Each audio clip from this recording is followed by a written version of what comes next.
Here is a look at your Fitness Business Podcast snapshot. Contracting versus employing a personal trainer, compensation packages for personal trainers, and social media profiles regarding trainers. All of that and more coming up in today's show.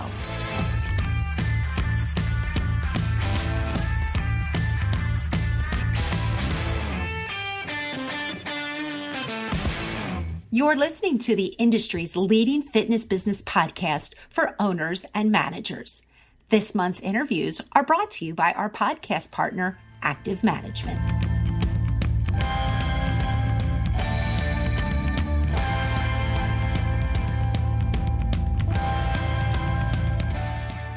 Fitness Business Podcast family, hello! I am your host, Dory Nugent, and welcome to episode 308 with my special guest, Sherri McMillan from Northwest Personal Training. We are about to transition into this week's interview, but first, here's a message from our friends at Active Management. Hi FBP family, it's JT from Active Management, the founding partner of the Fitness Business Podcast. Thanks to the amazing technology at our fingertips, we can now work with clients all over the world. But right now, you can join the free online Active Management Facebook community. It's an amazing group of people just like you. Sure, I share weekly resources, but it's the power of the community that you will experience that will make this your go-to Facebook group. Remember, it's free, fun, and inspirational. Go to facebook.com/groups/Active Management Community.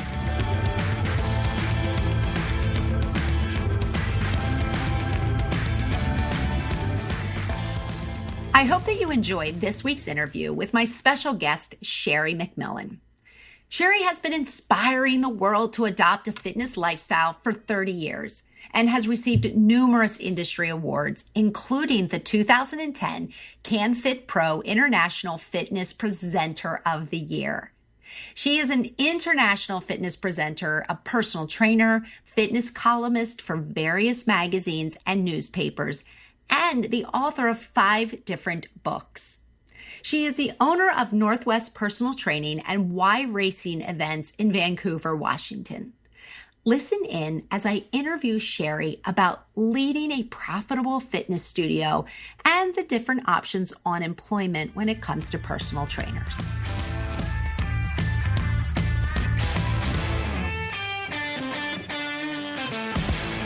I'd like to just start off by asking you a very common question that gets asked a lot out there, and that is your opinion on, is it best to employ a personal trainer or contract a personal trainer?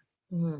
Yeah, that's a really good question. And, it depends on a lot of factors, but what we've seen in the industry, what has evolved over the, 30 years that I've been working in the industry is back in the day, a lot of trainers were independent contractors, just rented space and facilities. And then over time, more and more facilities recognized that they wanted more control and they wanted their training team to feel like part of the company. And so things started to go more in-house and they started to employ trainers.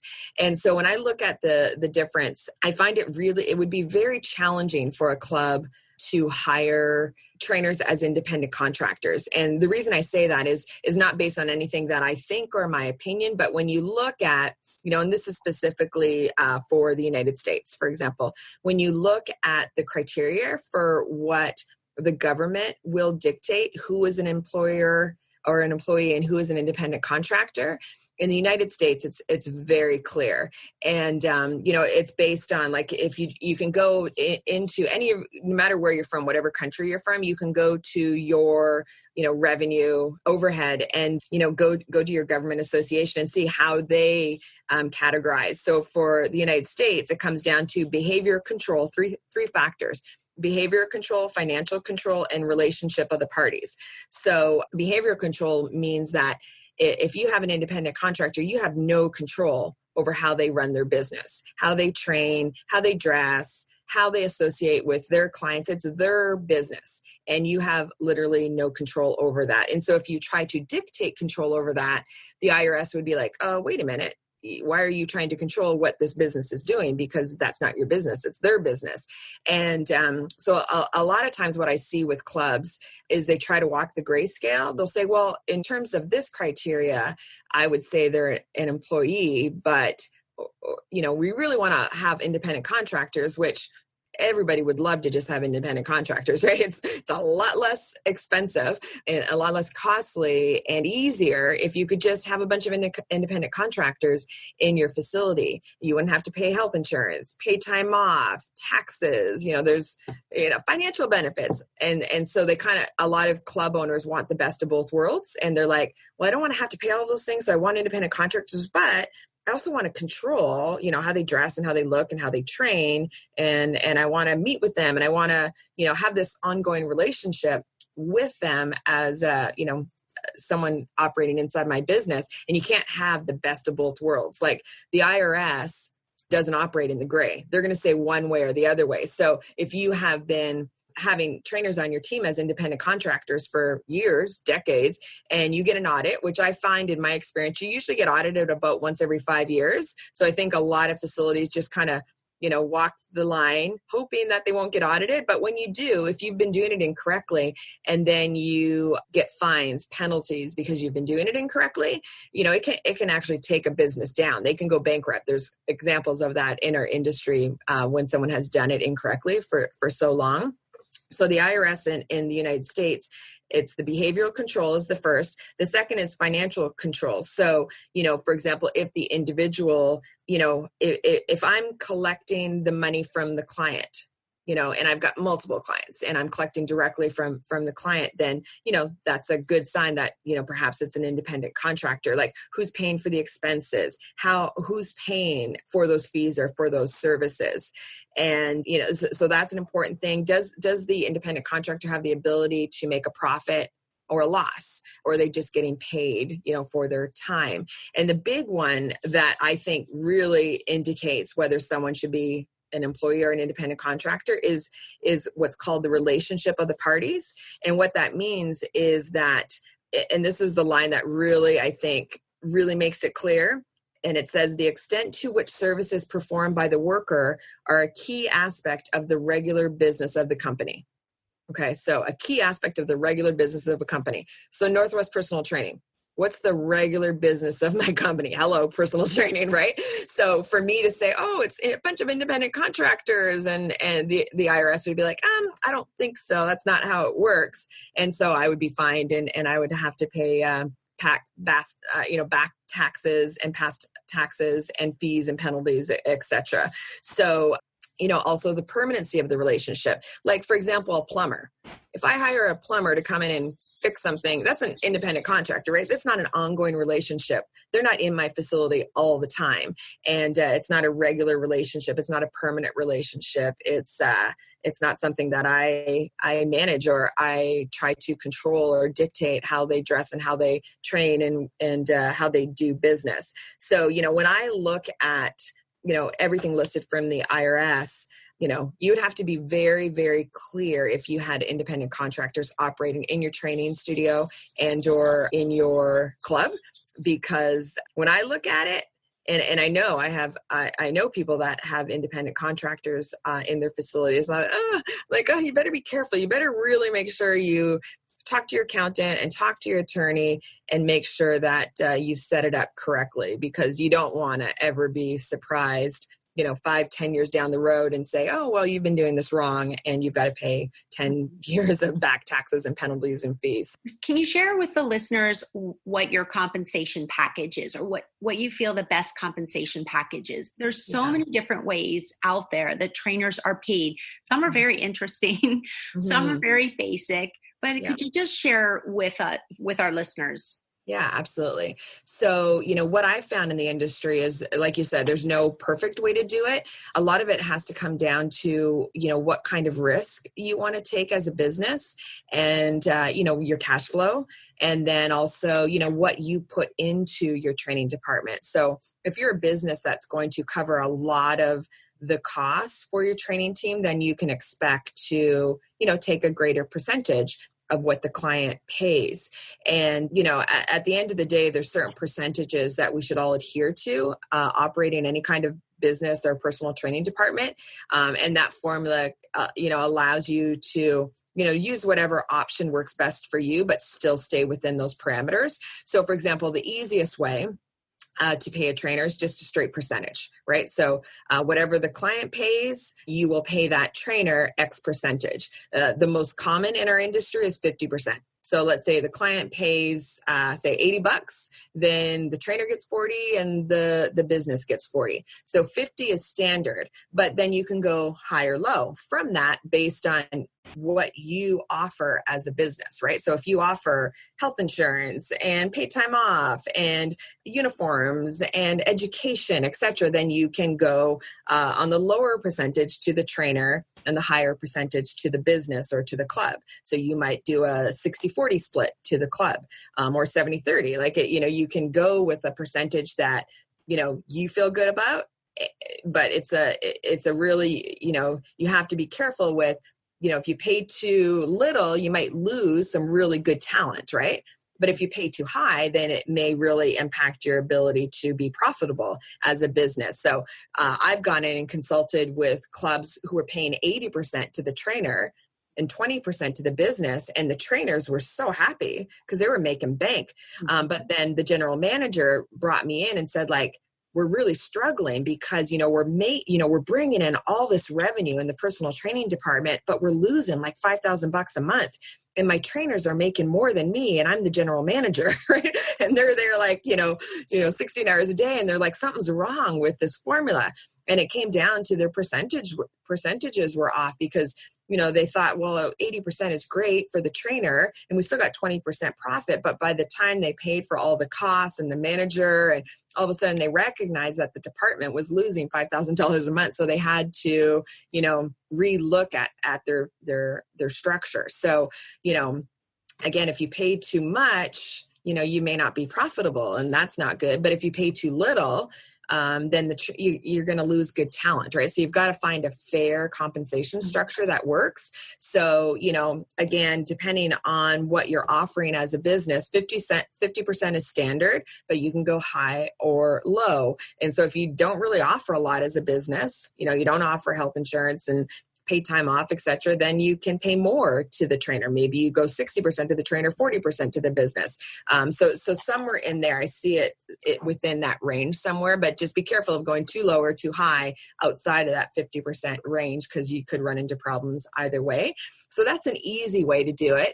And I think right now with COVID going on, that would be a very smart way to do it, right? Because you're not paying out any funds when there's no revenue coming in. So it's a very low risk way to pay a trainer, because you're only paying out as a business when you've got that revenue coming in. So in today's with everything going on like that, that would be a very smart approach right now, because it's just low risk. Then you've got some businesses do what's called like a sliding scale. So a trainer will make more as they train more. So as they are, basically generating more revenue for that club or for that department, let's say they start at $20 an hour, but as they get up to, 20 hours per week of training, now they make $22 an hour. And if they're training 25 hours a week, now they make $25 an hour. And so as they generate more revenue, as they train more hours, it's incentivized, because they're being so productive, that they can make more per hour. And so that's, a good approach in terms of really incentivizing someone to produce and to fill their schedule, right? The difficulty with that, there's pros and cons with each of these types of approaches. The con with that is that it administratively is tough to manage, right? Like, I don't want my manager having to spend 2 days figuring out payroll, right? Like, payroll has to be done, and it has to be done right. But you want it to be efficient, and you want it to be easy, so everyone understands what they should be getting paid and when they should be getting paid and how much is supposed to be getting paid. So you have to make sure you have really good programming in place, some type of a system where it automatically calculates that for you. So you as a manager or an owner aren't sitting there trying to figure out like what each person is supposed to be getting paid on any given week. So there should be some kind of a program that will do that for you. Another one is just an hourly rate. Some people on our team, this is how we pay them. So it's kind of like, a normal job where you get paid an hourly rate and like, okay, I'm working 8 hours today. I've got a shift from 5 a.m. till 2 p.m. It's an 8-hour day. And I know I'm getting paid for an 8-hour day. And so it gives people some consistency in income. And when we think about the 50% protocol, the advantage to the business is it's low risk, but the disadvantage to the trainer is, like they don't have any stability in their income. So it's hard to know, like, gosh, what if all my clients go away this week and now I'm not making any money? So the way we do it at Northwest Personal Training is we have 2 different wages. So if they're with a trainer, if they're with a client, they get paid a higher fee. They get their training rate. And then if they're not with a client, they get what's called their administrative rate. And so at least they know, at the very least, they're getting that. And so it allows us during admin time to give them tasks to do, which will help further our business and help fill their schedule more. So whether that's going out into the business community and handing out flyers or making phone calls or emailing out or, just cleaning up the facility or whatever we need them to do when they're not with clients, we know we have that time. And and then the advantage to the trainer is it feels like a real job, like they're on shifts, and they know when they're working and when they're going to be with clients. And the other disadvantage of the percentage scale is, it's typically not shifts. So trainers will say maybe have a couple hours in the morning, and then they might train a client in the afternoon. They might train a couple clients in the evening, and they're having to work like a 16-hour day to make 8 hours. So it's because it's all over the place. They're just training when they can get clients, because they know, like, the only time I'm making money is when I get clients. And if this is when the client wants to train, then that's when I got to go make the money, right? And so it's exhausting. It can lead to burnout if you don't have structure to your schedule. So if someone's on a percentage, I really encourage them to encourage their trainers to set up days where these days are my morning days, where I get up early but I'm done by 2 and I don't put any clients in after that. And then on Tuesdays and Thursdays are my evenings. And that's when I get to sleep in. So I don't put clients in the morning, and I just sort of create pseudo shifts and time when I'll take on clients. So I'm not having those really long days, which can lead to burnout. So our team doesn't have that because they, are on shifts, so they know that it's an 8-hour day or it's a 6-hour day or whatever. The disadvantage to that is, of course, if someone's at a really low productivity level, I still have to pay them something, but there's no money coming in. So it's definitely a risk. And so it would, if a business has high cash flow, then, that would be an approach that they could take, because they could weather the downtime when a trainer doesn't have a full schedule until they can get to a fuller schedule. And then I have some of my team on salary, so they get paid the same regardless of whether they're training or not. And I typically, again, that's a high risk thing. I wouldn't put someone on that like right out of the starting gate unless I had some kind of guarantee. Like, I know, like, if this trainer has been with me for a couple of years and I know they can generate $100,000 a year in revenue for a business, then I know I can pay them $50,000 a year as a salary. But again, you have to have some kind of history, and you have to have some cash flow to be able to weather the ups and downs of our industry. Like when we've got, a lot of people coming in January, but then not so many coming in the summer months here in North America. So like I said, there's a lot of different ways to do it. You want to examine your situation, what makes sense for you, your cash flow, your risk, what you offer as a business, and, what types of benefits that you offer your team. So at Northwest Personal Training, we offer health insurance, we offer paid time off, we offer educational benefits. And so we do a lot for our team. And, the bottom line for businesses, and this is a really important formula, like when you sit down at the end of the day, what percentage of your income, your revenue is going towards payroll? And an ideal business, it should be like 40%, ideally, where no more than 40% of your revenue is going to payroll. And, this is an important thing. By the time for Northwest Personal Training, by the time I pay my managers, my trainers, my customer service reps, because we have customer service reps as well, our payroll is 60% of our total revenue. So it's way high than what it really should be for a good business model, because we're very high-end service business. And so whenever you have a service industry, a high-end service model, your payroll can be higher. So, we talk about it as a team all the time. How can we increase our non-payroll generating revenue? Like whether it's sell more products or programs or things of that nature that you can generate more revenue with less payroll, so we can get our percentages more healthy. But that's the rule of thumb. Like 40% is the perfect model. Like think about in our industry, like Orange Theory, for example. Orange Theory is a beautiful business model because if you think about it, there's like 30 clients at a time in your, typical Orange Theory. And you've got, one administrative person, one customer service rep at the front desk, checking people in. And then you've got typically one trainer managing those, 15 to 30 clients. That's a great business model, right? Because their payroll, that's why it's such a great franchise, right? Because, and that's the key for any franchise in the fitness world. That's why Curves was successful, because, Curves was one person, one payroll, right? One person that you had to pay for your whole, and it typically tended to be a sweet, woman that was managing the facility and minimum wage, and the payroll was just so low in comparison to the revenue. So, if you can keep your payroll 40% or lower of your total revenue, that's like a really, really good sign. That's a healthy business model. 40 to 50% is typical in our industry, right? We were talking about like that 50% of what the client pays.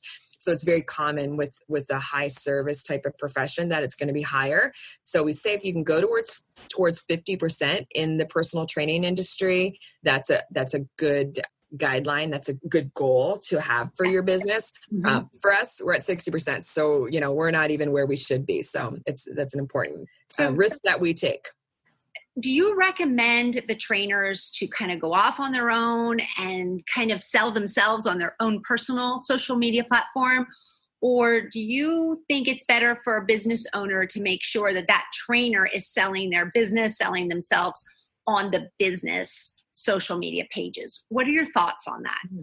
Yeah, I think it's important to do both. I think, as a trainer, it's very important that you understand that you are operating a business within a business, even if you're an employee, right? If you're training inside a club or a training studio, you are running a business within a business. And so you do have to learn how to self-promote. You do have to learn how to market. You have to learn how to sell. And trainers hate to hear the word sale, right? Sell. I got to learn how. I don't want to be a salesperson. I'm a trainer. I want to just help people. But if you can't influence someone to invest in your services, which is what selling is, right? If you don't know how to do that, if you can't, inspire someone to take action, right? And invest in your services, then you can't help people. So it is important to learn how to be a business within a business, how to market, how to self-promote. And so we encourage our entire team to, put themselves out there. And, first off, anything that we do as a business on our social media platforms, whether it's Facebook or Instagram is what we most commonly use. Anything that we put out there, we want our team to interact with it. We want them to share it. We want them to like it on, and interact, because number one, that's going to help increase our organic outreach. So the more people who are sharing, interacting, commenting, liking, then that, that gets the organic outreach to go up. And so if I have a team of 15 people, right, and each of them are like sharing something that we post as a business and liking and commenting, then, Facebook says, oh, this must be very worthy, like this must be great information. And so it'll start to be seen by more people. So that's an important part. If you have a team, leverage that for your business and let people know, like, the more we all do this, the better it is for all of us, so that we can have stable careers and, make good money and have all these benefits and perks that we have in the business. And, if they are posting their own things, like we have some people on our team that are really good with social media and really good with, just putting themselves out there and posting things. And they've got great images, and it almost looks like they have a photographer following them around everywhere they train and exercise. Is like, wow, those are great images. And we just ask them to tag us, to just include us in that, because, then it also makes us feel like a team, right? So that, and of course you can't force someone to do that, but we just encourage it and say, hey, if you can tag us or include us in that, that is going to be beneficial for everybody. And so many of our team members do that. And I think it's a win-win scenario for them and for us, because they can leverage off of our database and the people that we're connecting with, and vice versa. Yeah, good point. You're right. Win-win for everybody. I was just curious to see if you felt, because the trainer was employed, that you felt maybe like, hey, you know what, you really should be on Northwest platform 90% of the time, pushing your services rather on their own personal page, only because of the fear of, if they would leave, then they're taking people with them. Yeah, I think that's a risk that any business takes. And I think it's probably the greatest risk we've ever felt is right now, because everything has gone virtual. And so many fitness professionals may decide like, hey, since I'm doing this all virtually anyways, why don't I just go off on my own and continue, keep doing it and cut out the middleman, Mm-hmm. And so I think there is always that threat. And so you just have to ask yourself, what else can you offer? Because obviously we can't control what people are doing on their personal time and on their personal platforms. We can make recommendations and suggestions and propose to them how it's a win-win scenario if they, continue to tag us and use our hashtags anytime they do anything personal, as well as share the things that we're doing that, it's beneficial for them for the long term, but at the end of the day, are you doing other things that would encourage someone to want to be a part of your team versus, trying to limit what they do on their personal platforms? I think it's hard to go about it that way. Instead, what are the things that you can do as a business owner so that your team doesn't want to go off on their own? Get your pen ready now for Keep Me's Fit Bizpiration. Sherri, what are 3 tips to keep personal trainers, whether employed or contracted, engaged with our business?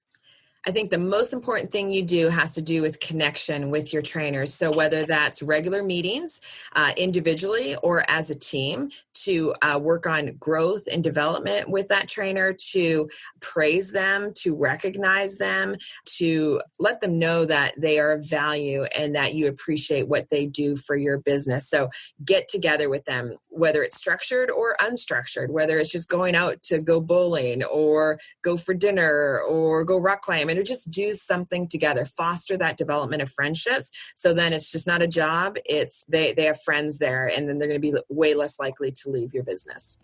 Okay, perfect. Thank you so much.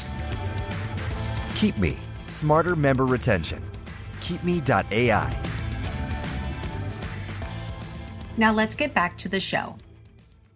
Sherri, thank you so much for coming on the podcast today. What a great topic. Love talking about personal trainers. It's such a big part of our business. Yeah, absolutely. Well, thank you very much for having me. And I definitely wish the best. This is a tough time in our fitness industry. And I just want to tell everyone, stay strong, stay positive, and stick with us, because our communities need us now more than ever. Oh, what a great way to end the show. And I'll make sure that your contact information is in our show notes, so that if any of our listeners would like to reach out to you, they certainly can. Thank you so much, Sherri. Awesome. Thank you so much, Dory.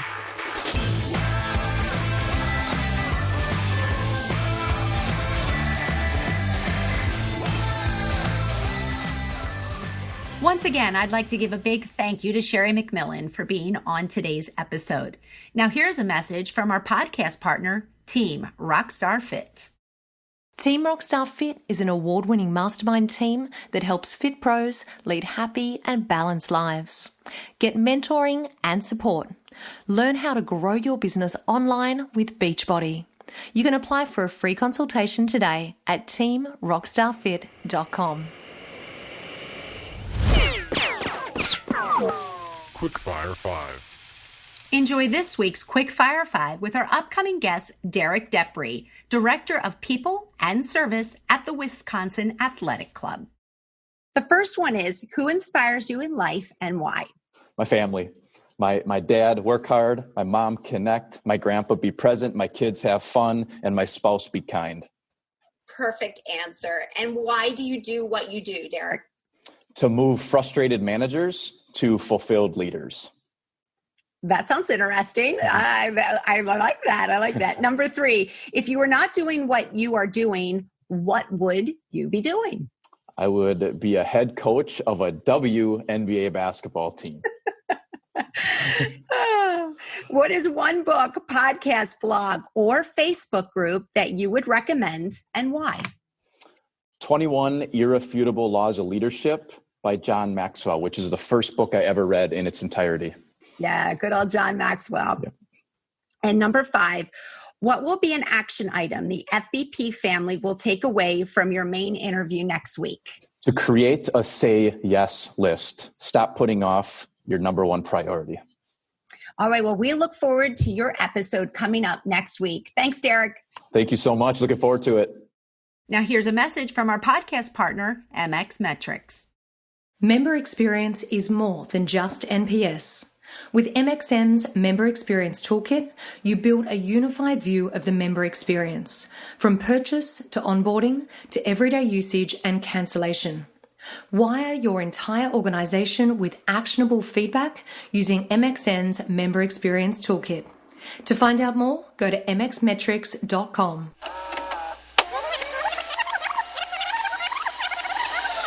Hi everyone, Chantal here. Thank you for joining me for this week's throwback episode.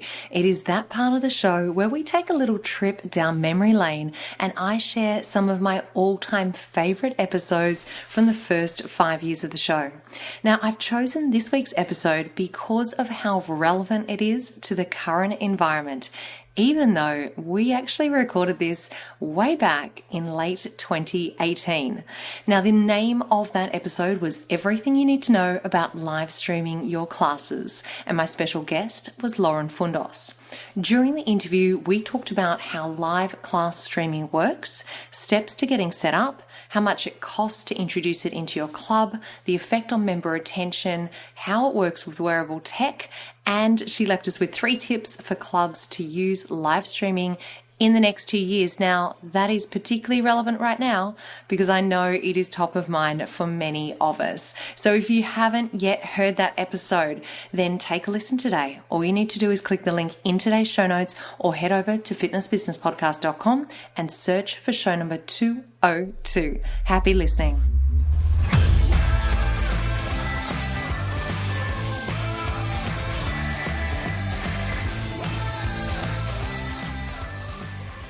Reimagine, reinvigorate, rebuild. Join URSA September 17th for the URSA Innovation Summit. It's a one-day interactive virtual event for health club operators and fitness professionals. To learn more about this amazing event, go to ursa.org.